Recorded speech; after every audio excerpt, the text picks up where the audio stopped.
believing, faith-based people who would even stop to pull me aside to say anything of encouragement. And I did that as a test.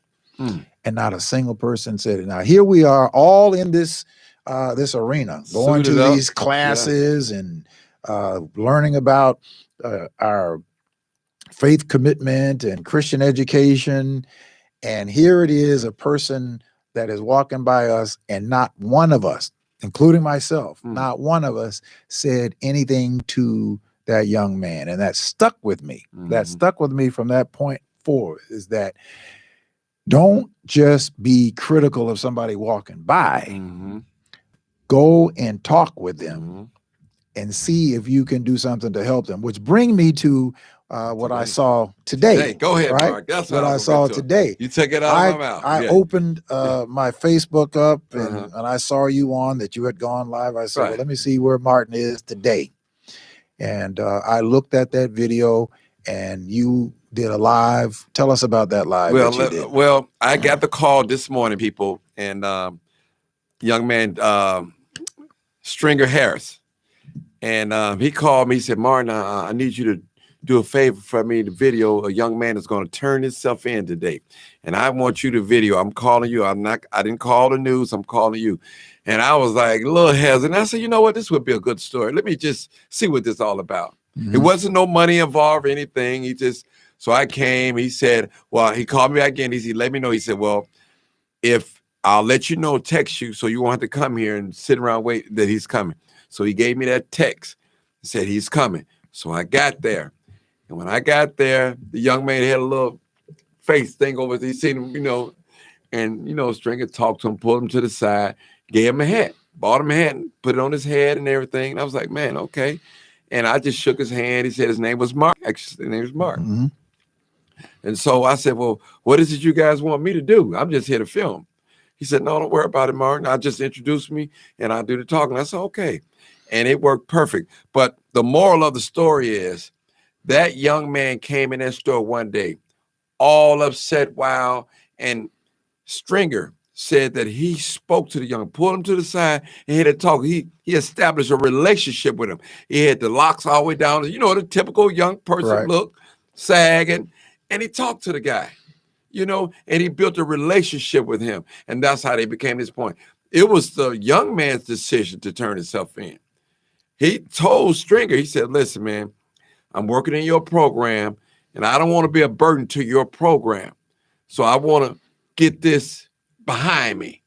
I'm going to turn myself in and get this. So I won't have to worry about when I'm out helping or doing a thing and I get arrested and thing. He was serious. He cut his hair on his own. Mr. Harris did not ask him to cut his hair. This is everything that you witnessed today. It was the young man's decision to do. Stringer just loved on the man. He listened to him. Probably when nobody else listened to him, he listened, he gave him an ear. He didn't buy him or anything. Hey, matter of fact, he did tell me he bought him an outfit, gave him a free outfit, man. He said he had a little incident where the young man came up there and he wasn't there. And he was kind of like, he was buying me an outfit. And he called the young man. He said, I'm on my way. Just wait till I get there. Now, I'll buy the outfit. The other gentleman can't get it for you. He don't know who you are. But that's how it happened. So that touched me today. And we need more people like that. If we sit down and actually, like you said, Mark, engage with the young people, build a relationship. Instead of telling him to pull up his pants, say, how you doing, sir? Good morning to you. How's your day going? Then, that opens up. You don't know what people are going through. You don't know the hostility, the upbringing that they bring. I made a statement last night. In my 40s, my father died probably when I was 47 or somewhere in there. And I grew up in the house with both parents, but my father never told me he loved me. See, you just don't know. Never. I can't even recall if my father ever hugged me at all my years. Now, do I believe he loved me? Yes. And I asked him when he was on his dying bed, Mark, I said, Pops, I call him Pops, or old man. I said, why you never tell me you love me? He just laid in the bed. He just shook his shoulders like that. So you never know what people go through. And I made a vow in life, Mark, that when I have children that I was going to tell them that I love them. I have grown children. We tell each other we love each other. And I made it my business that would never happen in my lifetime with my children. So that's my story, and I'm sticking to it.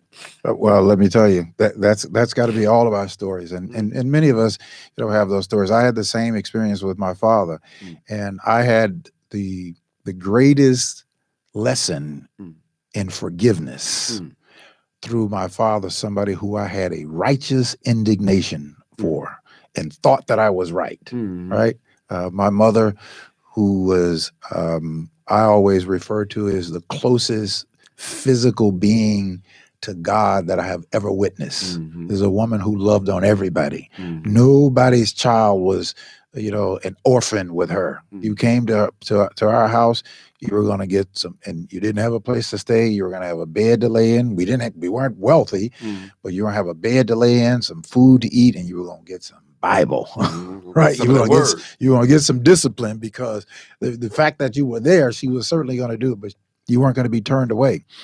But to make a long story short, that I had this contentious relationship with my father, because he wasn't what I considered to be the model father. He wasn't the model father, and I went years and years and years angry with my father. But my mother never, ever stopped trying to encourage for us to be close with our father, even though he wasn't the greatest father, he wasn't the greatest husband, but he was our father. And my mother just always continued to encourage that. It was up to my father's last 3 years of his life that my mother wanted me to come home for his birthday. My father was in the hospital. She wanted me to come home for his birthday, and I was resisting. I was like, "No, I'm not coming home. I've tried, over and over and over to establish a relationship. I'm not coming home." He wasn't there for me. My father dropped me off at a football field and never showed up again till I was about to graduate from high school. And so I had some bitterness. Yes. I had some bitterness, but it was because of my mother's commitment to her faith, and certainly commitment to her children. She wanted for her children to have a relationship with their father. And something came over me to where I just decided that I was going to go home, because my mother had asked me to come home. I bought a ticket, went home, and they were at the hospital. And so I met them at the hospital. And when I got to the threshold of that door of my father's hospital room, something came over me. It was like the weight of the world had just dropped off of me. I went over, hugged my father, and I said, "I love you" to my father. My father, for the first time in his life, said that he loved me. And we had 3 great years, the last remaining years of his life, that I was able to forgive my father, to drop all of that bitterness. And now, I encourage people who have, those contentions with their father. Now, there are some situations that are different. Right. But if you can, That's right. Drop the bitterness and forgive and embrace your parents. No, they weren't perfect. None of us were perfect. Right? None of us were perfect. And in a lot of respect, some of them were using the best that they had at the time.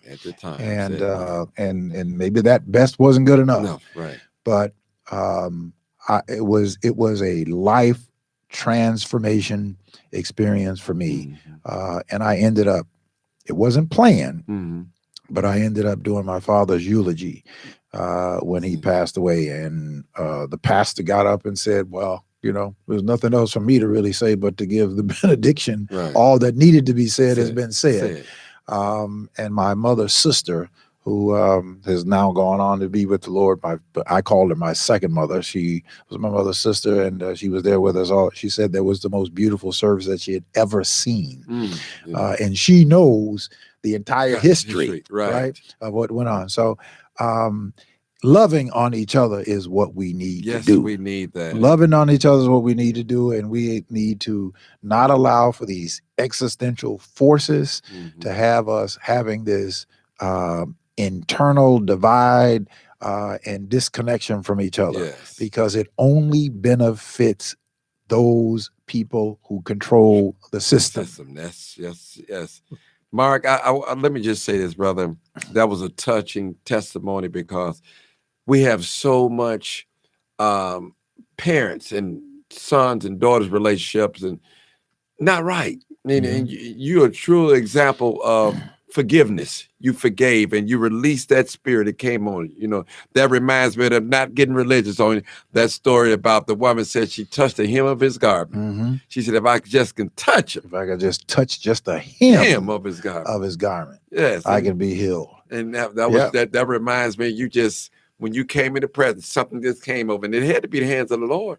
Absolutely. Well, listen, I don't care what your faith commitment is, whatever it is, they all preach righteousness. Right. They all preach righteousness, and they all have, great teachings in it. It's our responsibility, whatever it is, whether you are Muslim, whether you're Christian, Hindu, whatever it is, apply those principles to your life, because forgiveness is one of the most difficult things. There are two things in our religious makeup: is trusting and forgiveness. Those are two areas that we have a very difficult time with. But I tell you, forgiveness is for the forgiver, not the forgivee. Okay. See, when you forgive, you liberate yourself. Yes, right. When you let the other person go free, you really release and liberate yourself. And I found that out when I forgave my father.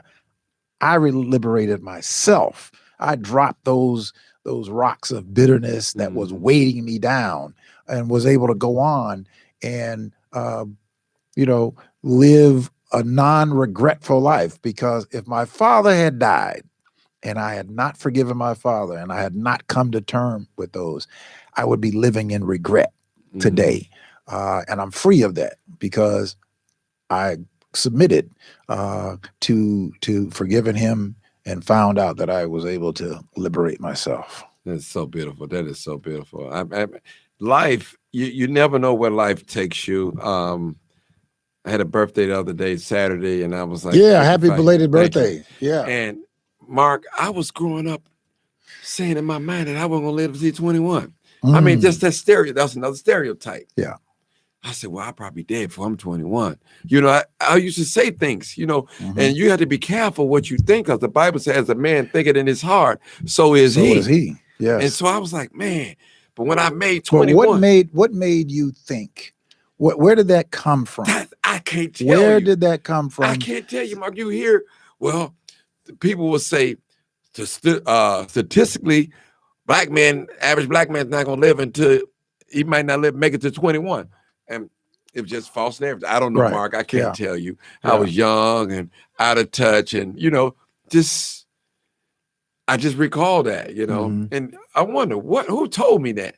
Yeah. Where did they get that number from? Right. Yeah. Well, you've gone through some things, and we don't necessarily need to go through all the history of that. But what was it that happened that you made the transformation? Well, I'll say my freshman year of high school, I began to want to learn about the word. It was God to transfer. It didn't happen overnight, but it happened. And when I met God in my teenage years, now I wasn't perfect, Mark, I'm not gonna lie, but it helped me. I don't know anybody that is. I got that teaching inside of me, and I wanted better. I had older brothers. I've seen the life of drugs and gang banging and all that. I was like, man, you're born into that. If you live on this side of the street, you are that, if I may say that, regardless if you put it on your arm or whatever. But my point is, I knew it had to be something better than my older brothers. I had two older brothers. They was in and out of jail, fighting and all time. I said, I didn't want that life no more. I said, it's something got to be different. And so by me getting in under the teaching, the Christian teaching, and I was taught, I was taught how to live right, taught how to be a man, taught how to love myself, Mark, I didn't love myself. I didn't love nobody. I was a little evil little boy, you know. But when God came into my life, when I was introduced to God through his son, I've learned and the changing. I had a change of heart. Now, I went through a transition where that I went back on my principles. But I wasn't comfortable in that, in my sins, as we would say. I wasn't comfortable. I said, God, I got to get back. I got to get back because the life that I'm living right now is headed for destruction. People all around me was dying. I said, well, when I'm next, I'm probably next. I can't die like this. And so I decided to change my life, change my thought pattern, and change the way I treat people and greet people, speak to people, and love on people. And that's what I do. I love on people. Yeah. I love on people, Mark. Yeah. I want us to, especially black people, I want us to win. When I go to a crime scene. We win for everybody else. That's right. We win for everybody else. And you know, I'm not a psychologist or anything like that, but there is a psychosis, right? There is this psychosis that it seems that we have to win for everybody else and not for ourselves, right? We have this ideology, and maybe it comes from that we haven't overcome the enslaved mentality that maybe that's ingrained into us, that you know we are everybody else's success, and we are everybody else's success, but we have to be successful for ourselves, and we deserve to be successful for ourselves for the benefit of our people, right? That's why you hear me say individualism is a toxic cancer. Yes, it is. We don't have the luxury as Black people to be individuals, right? We don't have the luxury to have individualism. And I always tell that story about the conversation that I had between one of my Christian educators, who was one of the most profound teachers in my life. His name was Matt King Carter, a Baptist minister from Fort Lauderdale, and a Jewish rabbi. We're having a conversation about the difference in the struggles between Blacks and Jews. And he talked about individualism. He said, listen, as Jews, we don't have the luxury of individualism. Our numbers are too small. We have to make sure that Leibowitz and Horowitz both are successful in order for Jews to survive. And we have to have the same attitude as Black people. And my success is not my own. Is not my own. If I'm not using my success, listen, this is a statement somebody sent to me that Kwame Ture, most people know him as Stokely Carmichael, he said that no Black person in this country makes any advancement solely based on his or her talent or worth. All individual advancement is based on mass struggle. We make no progress in this world without shedding our blood. Therefore, brothers and sisters, your advancement and success does not belong to you. It belongs to the people. And if you do not use your success or advancement for the benefit of your people, it is a betrayal of the people who shed their blood for you. We don't have that luxury. You're right. There's nothing wrong with living good. I'm not saying that, and I don't believe that he was saying that. But I owe my success to my people. Same way with and me. I have to use my success for the advancement and the benefit of my people. I want to say something, Mark, and I tell on my platform, I tell the people, if you guys had not been sharing my videos, I wouldn't be where I'm at today.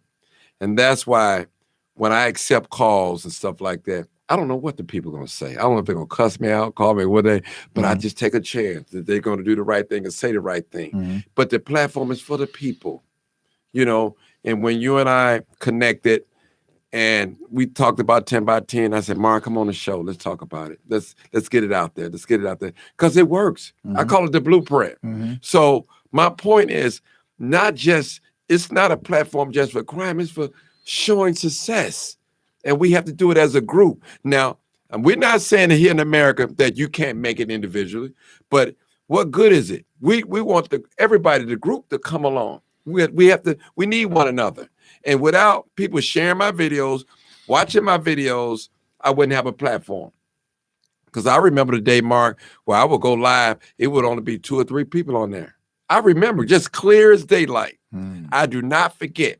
When I see people out in the street, I greet them, I speak to them, I wave at them. I don't act arrogant, because I told God, I said, God, if this platform go down, it's not going to go down for a lie.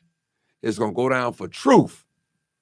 We're going to speak truth to power. We're going to tell the truth, and we're going to shame the devil. Now, any other stuff that want to get on that platform, I don't want no nonsense on it. I just want truth that's going to help us. Right. Help us. Well, you have a great platform. You have a great platform, and it's a great work, and it's a great responsibility. Yes, it is. It's a lot of hard work. You know it. You've been absolutely, it's hard work, because you have to, you're out at all times of day, all times of night, and all of that sort of thing. And look, you're at risk as well. Yes. Right. You're at risk as well, but you're committed to that work, and everybody has a place. Yes. Everybody has a place. But it is all for the benefit of lifting our people. Yes. Right. And I believe that while people are doing their individual areas that they're working in, we have to have the connectivity to unionize ourselves, to strengthen our power, to dictate what we want to have for our communities. Our communities should not be in the conditions that they are. Oh my God. Our communities shouldn't be in the condition they are, and our community is not in the condition because we're lazy people. Thank you. Or that we're not hardworking people, or we don't cut our grass, or we throw trash on the ground. No, they stuck us in these communities and disinvest from our communities and reinvest in other communities. So with all of the richness and the technology that is available to us, it is deplorable and unacceptable that our communities are in the condition that they're in.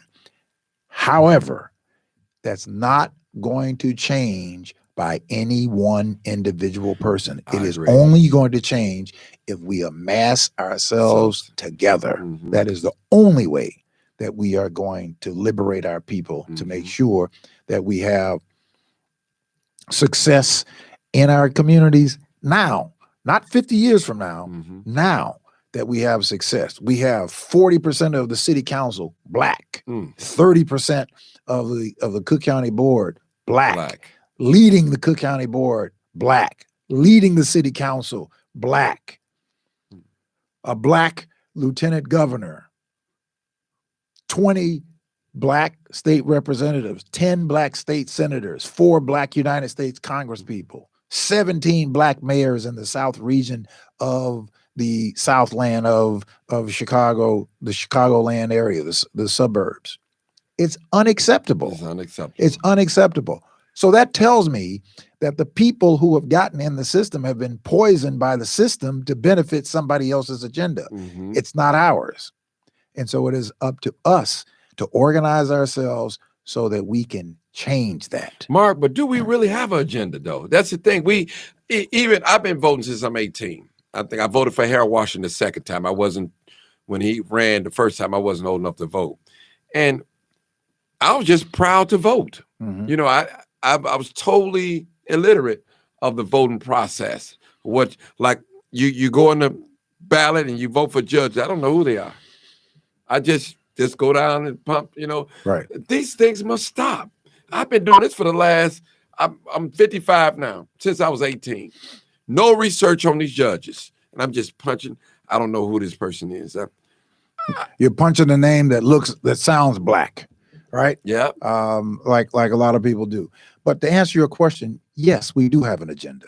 We do have an agenda. Black people have an agenda. Black people want a good job. That's a part of an agenda. Black people want to live in affordable housing. That's a part of an agenda.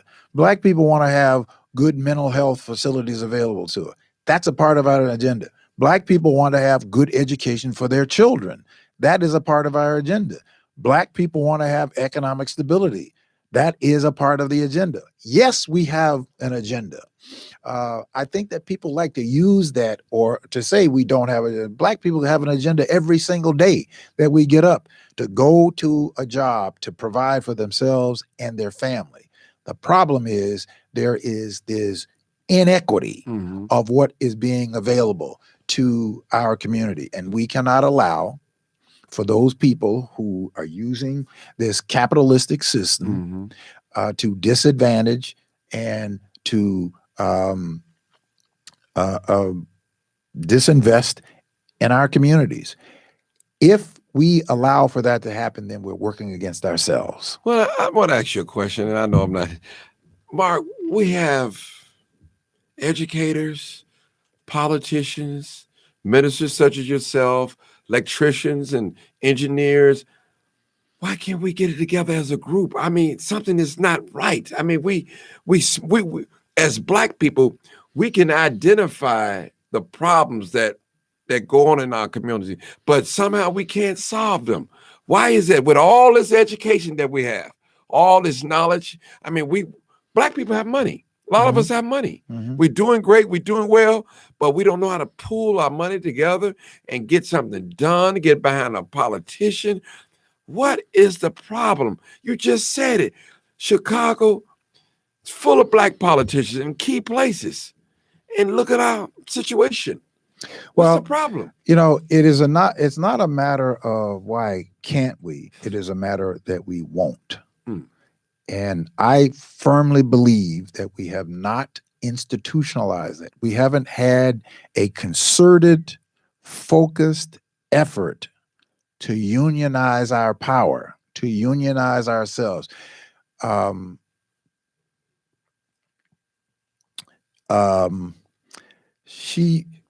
trying to think of her name. Willie Taplin Barrow, Reverend Willie Taplin Barrow. Yeah. I used to drive her around in her later years and work with her at Push because I was the chairman of the real estate division at Rainbow Push, and I worked very closely with her, and I was there on when she took her last breath, and she would say something that we are not so much divided as we are disconnected from each other. And we are disconnected from each other. And I believe that we have to connect ourselves together.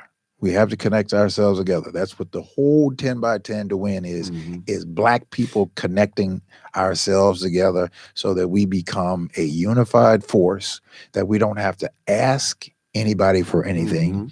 We can make demands. And if those demands are not met, if our communities are not thriving, if our educational systems are not strong, if a job opportunity is not available for young men and women in our community, then the people who are in those jobs, we will have to terminate them, and we will have to select people from our own choice and not from somebody else's choice to tell us that this is the person that you have that you can vote for.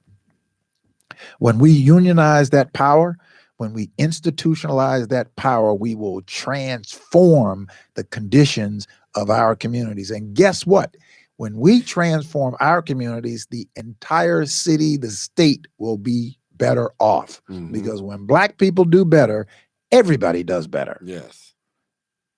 That's the way that it works. When Black people do better, everybody else does better because we're going to go out and buy their stuff, right? So we need to make sure that our young men and women have the opportunity to pick up a job as opposed to having to go and pick up a gun. And for that somebody's getting rich off of the degradation of our communities. Yes, they are. Right? Some other people are getting wealthy. Every time that you see a gun or somebody's gotten shot, there's not a single Black gun dealer in the United States of America. Not one. There's not a single Black manufacturer of guns in the world. Y'all hear that? We don't produce guns. We just use them. So how do the most sophisticated weapon of slaughter ends up in our communities where we don't even have jobs for the people, men and women in our community? Well, we're overrun by drugs, overrun by guns, not jobs. That is a problem.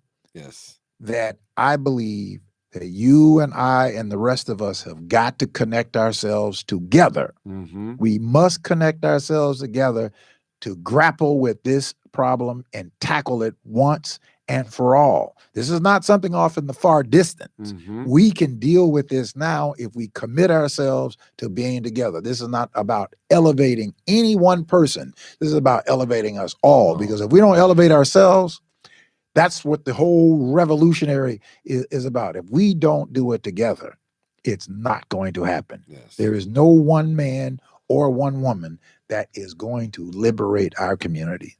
All of us have to be committed to doing that. And we have to be serious about it. I agree. You one important word you always say, organize. We have to be organized. When a person is just use an individual.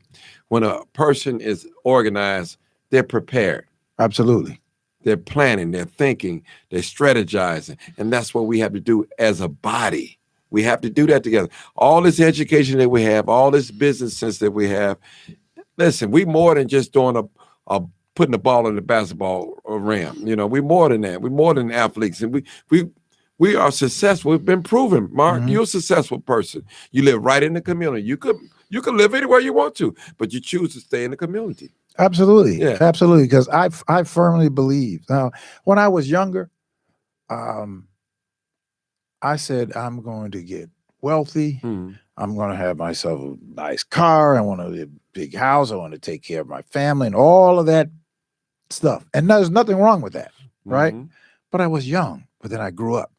And I had examples like Harold Washington, people like that, and people like Reverend Joseph Lowry. And these are people who poured into my life. Matt King Carter. You know, these are people who poured into my life. My original I call him my birth pastor, John A. Ferguson. These are people who poured into my life, along with certainly with my mother, that shaped what my thinking is today.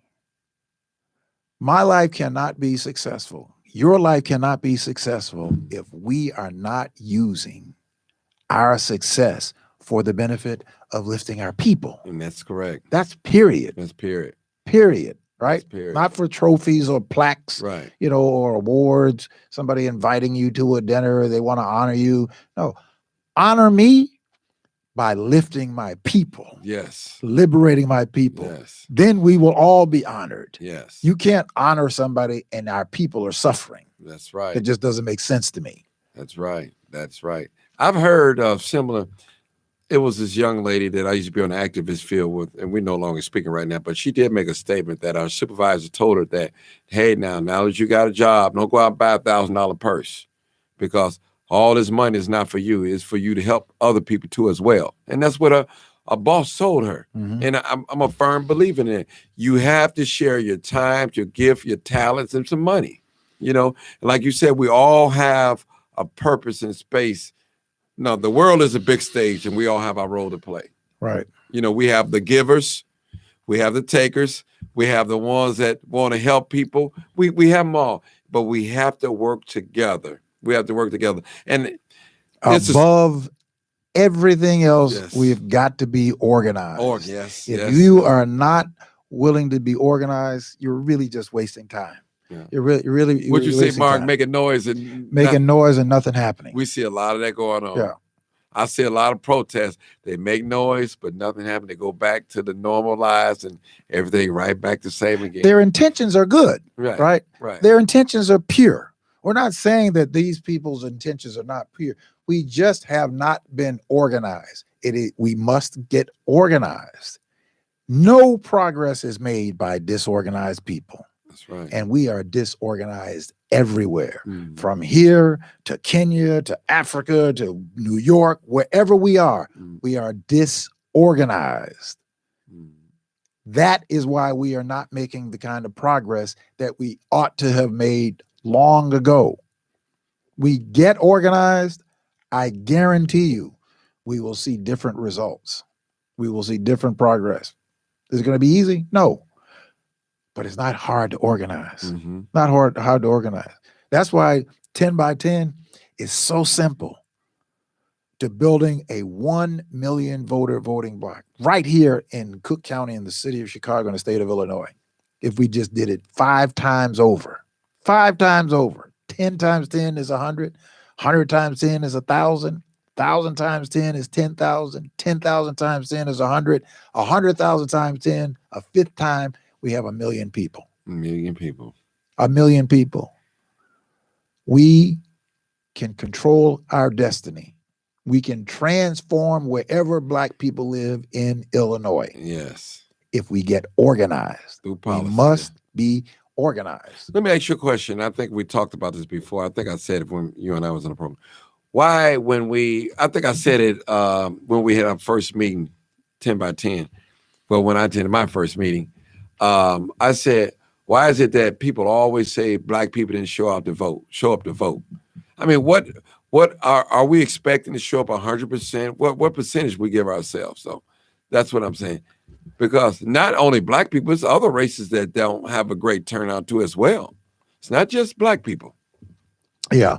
Well, first of all, if you look at the statistics, whether 30% of the electorate turns out or 40% or whatever the number is, when you break it down, Black people show up at a higher percentage than any other voting group, period.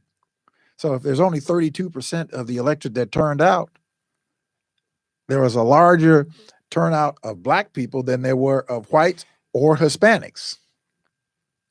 So that's across the board that not a large sector of the voting populace turn out to vote.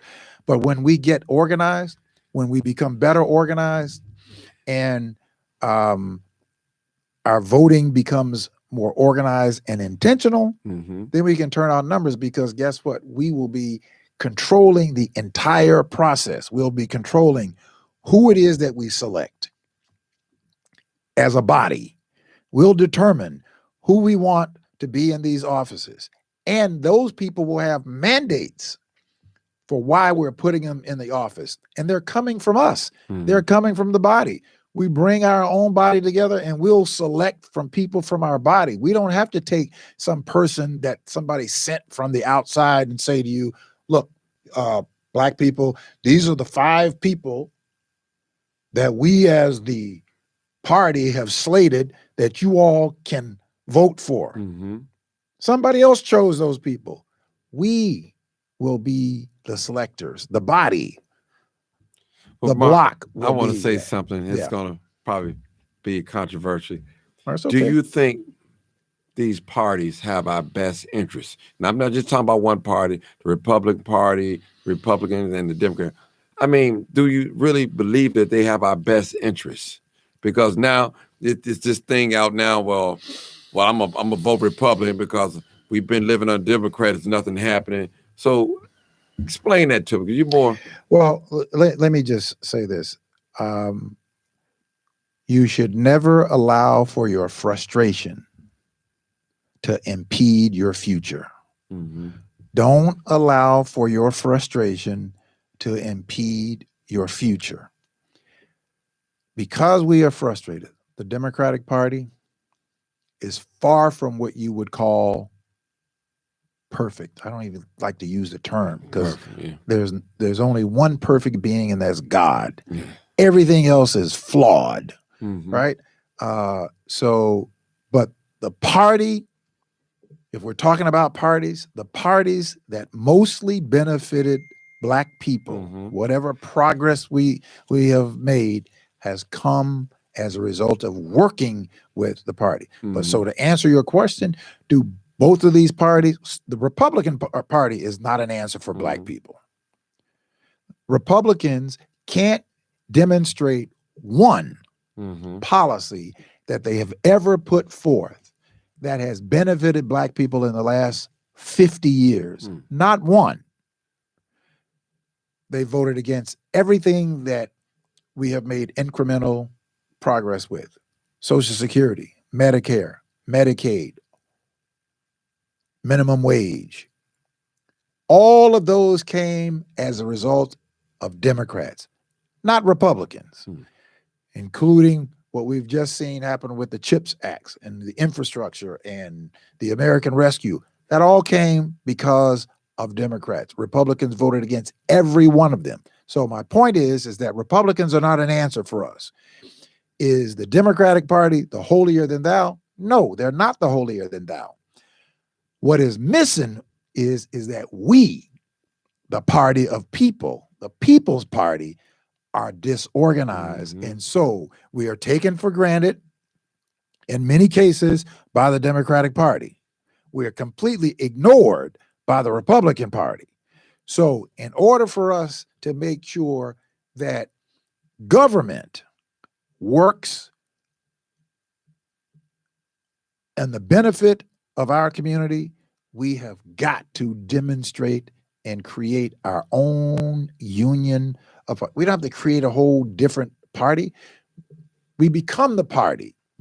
We become the party when we organize ourselves together. And I contend that if we organize ourselves here in the Midwest, because everybody watches what goes on in Chicago. Yes. Everybody watches what goes on in Chicago. I'm from Miami, Florida.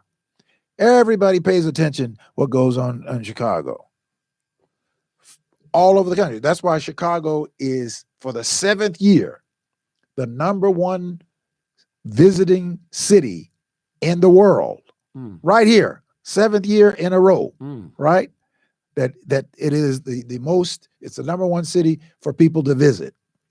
So there's richness in Chicago. But there is inequity in Chicago that we have invested in, that we have committed to, we have worked hard, we have created for people that has not reciprocated that to us. Now, Chicago is largely a Democratic city. County of Cook is largely a Democratic county. The state of Illinois is largely a Democratic state. Nothing wrong with that.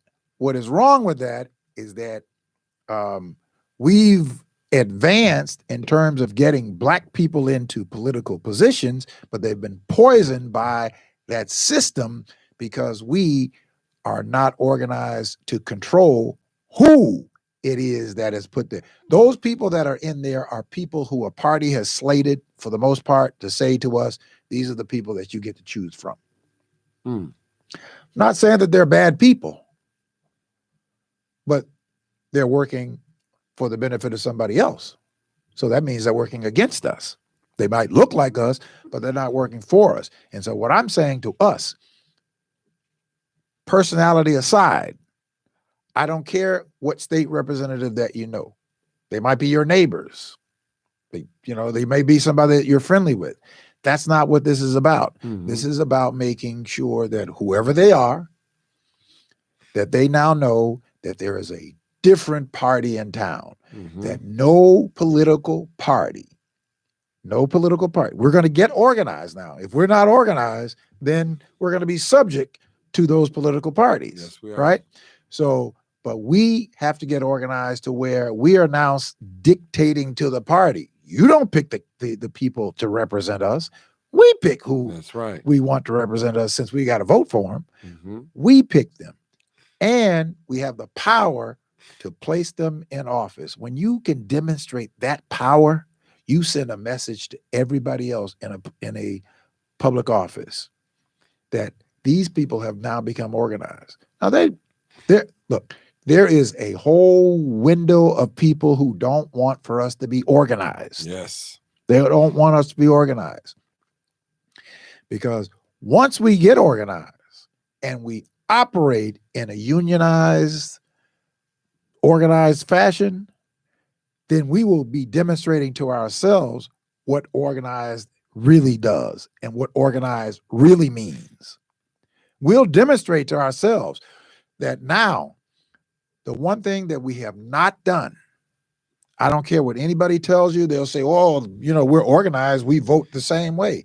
That's somebody else organizing us. That's not us organizing us. That's not us making the determination of which way and who it is that we vote for. That's the complete difference. Somebody else is making that determination, not us. What do we tell people that don't believe in the voting process? They're gonna do what they want to do anyway. I've heard all that small pillow talk all the time. I don't vote because they still gonna do what they're gonna do anyway. I understand it. Yeah. I understand the frustration. Again, don't let your frustration get in the way of your future.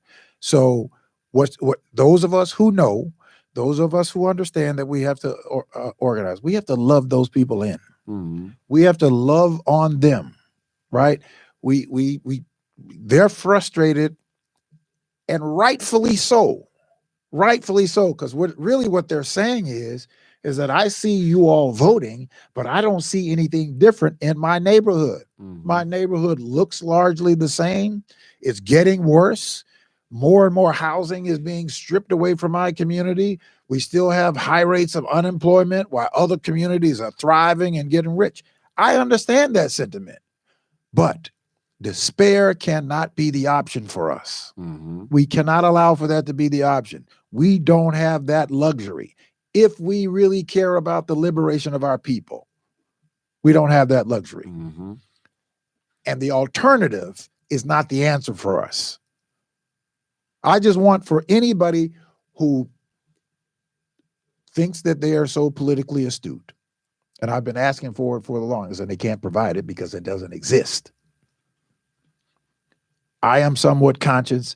I am somewhat politically astute. I stay up late at night, 2 or 3 o'clock in the morning. My wife wonders, when are you coming to bed? Reading and researching and studying, because it is my responsibility to do all that I can to make sure that my people have the best information so that we make the best decisions for our people. Not for me, for our people. That is what it is. And so the proof to me is you have to provide me with the evidence. You can't just spout something out and don't provide the evidence to support what you're spouting. Right. So I want for somebody who believes that the Republican Party and the Republicans is an alternative for us, to demonstrate to me and show me one, not two, one policy that has benefited the average working Black person in this country in the last 50 years. Ooh, that's deep. That's deep. Now that is deep. So the next time that somebody says that to you, ask them that question. You can have a debate all you want to, but you have to have a set of facts for which you have your debate. You can't have two separate set of facts. There's only one set of facts. Right. Then you can have a debate. So the fact is to show me one policy that Republicans have led and have passed that has benefited the average working Black family in this country. Period. Correct. That's deep. That is deep. That is definitely deep. And, I hear a lot of people talking that way, It's called frustration. Okay. It's frustration. And it's rightful frustration. It's rightful. It's just that the methodology to deal with that frustration is not to the alternative. The alternative is us organizing ourselves together. That is the alternative. If we do not organize, it doesn't matter what party it is, Democrat or Republican. The Democratic Party will see, Social Security came as a result of Democrats. Republicans voted against it. Oh, wow. Voted against Social Security. They voted against minimum wage. All of those came as a result of Democratic presidencies. not Republicans. Those are the facts. And so I say to people who it's not that big of a deal that somebody is not as informed. Because if they're willing to have a conversation, that means that they're open and they're willing to receive some information. So you have the opportunity to exchange with them.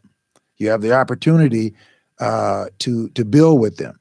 So all of my energy and all of my efforts has to be in getting us organized, getting us to agree and commit to organize. When we organize, then we'll make progress. If we don't organize, we won't make progress. Okay, Mark, in your vision, you have the blueprint, and I believe it is the blueprint. What would it take for us to really get organized? Okay. What would it take? What would it take? It's very simple. It's very simple. Everybody that is paying attention to this discussion right now, making the commitment, one, that they are going to become a part of the organism. Okay. And then they are going to encourage their friends, their sons, and their daughters to become a part of that organized body. That's what it's going to take. Each one of us going to the people who trust us. You have a body of people who trust you. They follow you. They believe in you.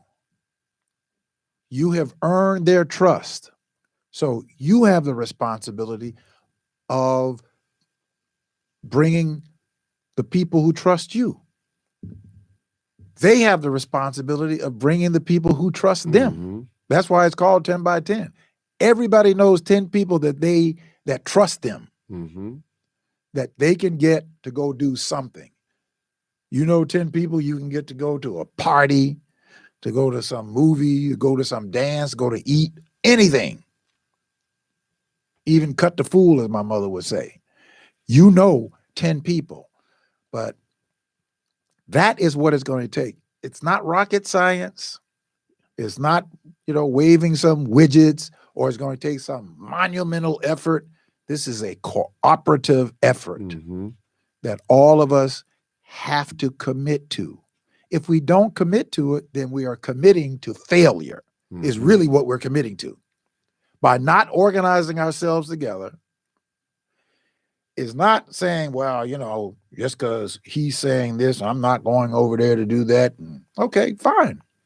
So in your words, what's the population here in the city of Chicago of Black people? Do you know right offhand? The population, we have about 800,000 Black people in the city of Chicago. 600,000 of them are registered voters. We now have another 180,000 that are eligible to vote because they have become of voting age. Right.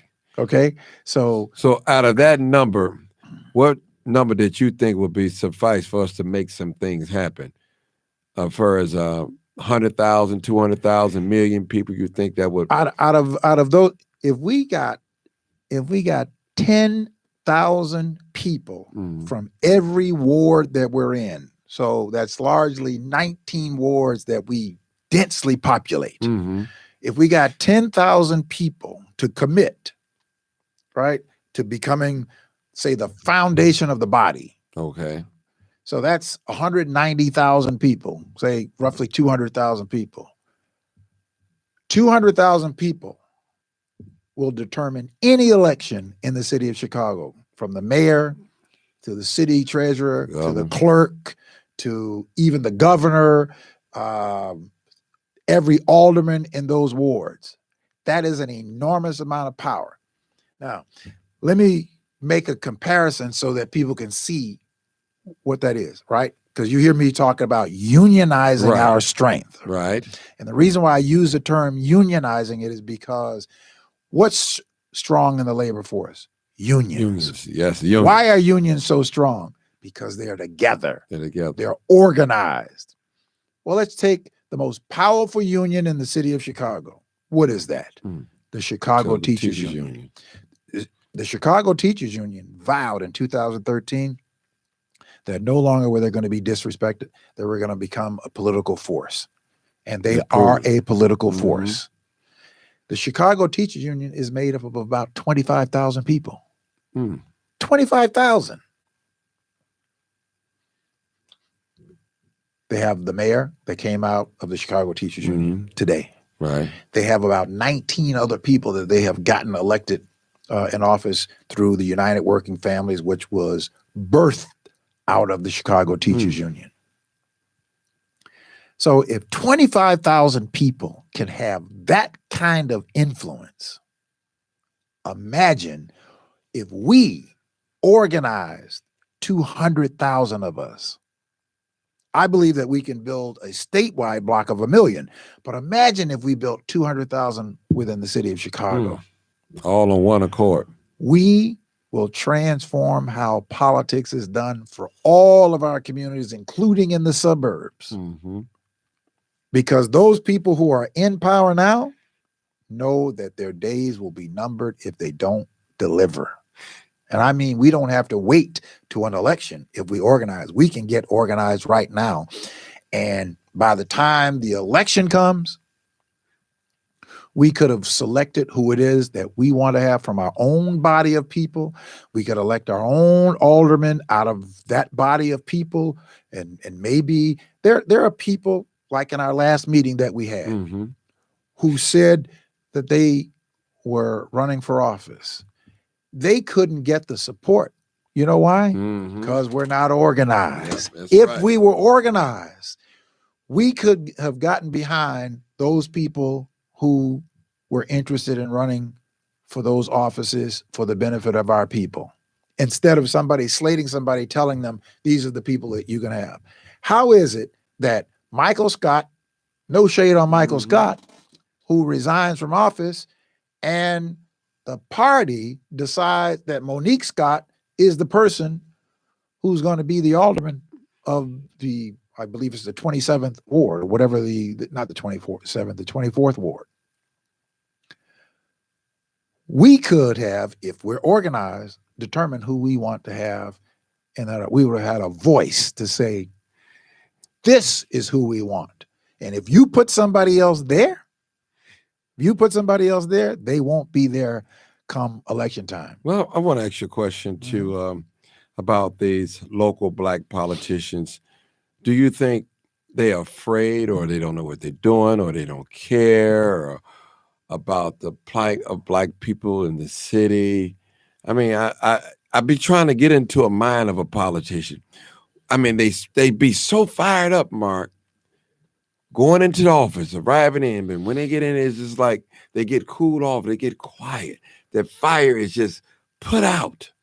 Well, what happens is that oftentimes people who are outside of the system, they have every intention and every desire to do what it is that they have said, but they get into a system that's already poisoned and get poisoned by the system.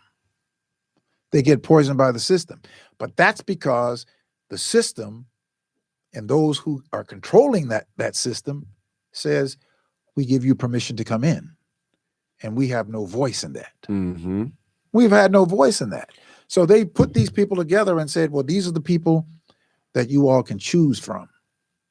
Imagine you going to the store and they tell you, Martin, that's the section over there. You want some shoes? You can go over in that section and you can only choose from those shoes over there. Now, those are you need some shoes, right? Right. You might not want those shoes. But since they have determined that those are the shoes, you've got to go over there and choose from those shoes. And you have no choice in that. Somebody else is controlling it. And so these people that somebody else has selected, not that they're bad people, but they're poisoned by the system. Because if they're working in supporting an agenda that's antithetical to the advancement of Black people in Chicago and the surrounding areas, they're working against our community, even though they look like us, because they're manipulated and controlled by other forces because we are not a force. Mm-hmm. We need to become that force that they now have to say, well, wait, these people over here are making this demand, and these are the people who can determine my future. Every time I see a politician, it's always, oh, I got to be somewhere, and they never let you corner them. They always, they there at an event. If they've been invited, if they either coming in late or they got to leave early. It's always something. They never want to let you corner them with some questions. Right. Never. I'm talking about black politicians. Right. All right. Well, listen, we're just about wrapped up here, but let me just say this. The reason is because they have to respond to the people who have the power. Mm-hmm. We have to become the power that they have to respond to us. Listen, that's going to do it for this week's edition of the People Show with Mark Wallace and Charles Thomas. Charles will be back with us next week. And I want to thank you, Brother Martin G. Johnson. Make sure you check him out on Facebook. He goes live, The Crime Chaser. He's out, but he's also doing other positive things and highlighting other positive, progressive things that are happening in the community. So he's doing more than just highlighting some of the negatives. He's highlighting the positives as well. Thank you so much for coming in and joining us. Thank you all for tuning in for this edition of The People Show. We'll see you right back here next week at the same time, same place. Good night. I have uncut onions.